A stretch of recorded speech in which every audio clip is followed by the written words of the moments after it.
Hello বন্ধুরা, আজকে একটা সম্পূর্ণ নতুন পদ্ধতিতে চাউমিন রেসিপি নিয়ে আসলাম।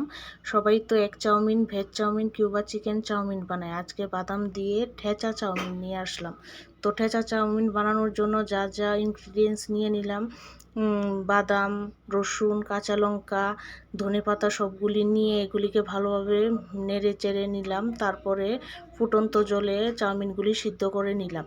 এগুলি ননস্টিকি হতে হবে, যাতে আঠালো আঠালো না হয়। তারপর এগুলি আমন্ড দিস্তায় কুটে তারপরে কড়াইয়ের মধ্যে তেল দিয়ে ভালোভাবে রসুনগুলিকে, প্লিজ এটা ইগনোর করবে, আমার রসুনগুলি পুড়ে ছাই হয়ে গেছে।